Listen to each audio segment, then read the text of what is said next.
Hi, this is Anita Berry with Johnston and Stewart with another update from the 2023 legislative session. This concluded the sixth week of the session. This week, many subcommittees in both the House and the Senate held their last meetings of the session. This means that bills that have not yet been heard in subcommittees of reference are likely dead for the year, narrowing the number of bills that we will continue to watch moving through the process. The House unveiled its tax package this week and passed it through the Ways and Means Committee. So far, the Senate has only filed a placeholder for consideration during week 7, with details still to be released of what's going to be in their proposal. The House tax package totals $1.4 billion and includes items such as a permanent sales tax exemption on baby and toddler necessities.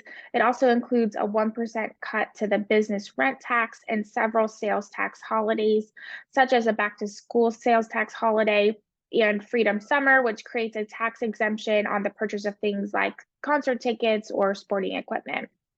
The tax package will ultimately be part of budget conference negotiations, which we expect to begin sometime during week 7 of session. The House unanimously passed off the floor this week a bipartisan bill that will expand the eligibility threshold for Florida Kid Care up to 300% of the federal poverty level. Speaker Renner has made this bill a priority for his chamber and has included funding for the change in the House budget.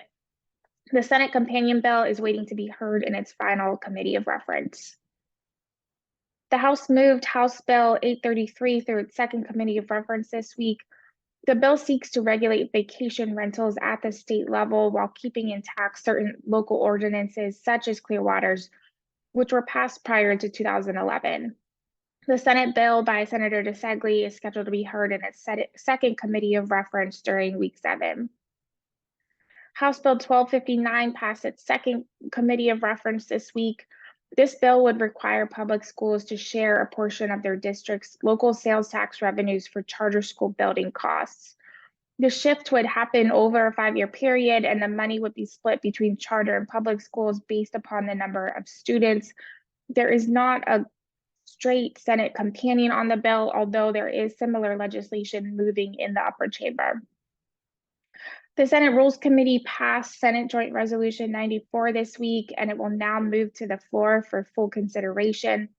If approved by a 3/5 majority in both chambers, that measure would go on to the 2024 general election ballot, and from there would need to be passed by 60% of voters. The measure would require school board members to be chosen in partisan elections. If approved, the partisan races would begin in the 2026 election cycle. The House companion has already passed the floor. Finally, House Bill 1013 passed through its first committee this week. This bill amends current prohibitions related to COVID-19 mandates and creates some new ones. Amongst other changes, the bill would prohibit businesses, governmental entities, and educational institutions from requiring a person to take a COVID-19 test or wear a facial covering to gain access to use of their services. The Senate companion has already moved through one of 2 committee references. Those are the highlights from week 6 of the legislative session. We look forward to continuing to keep you all updated. Thank you.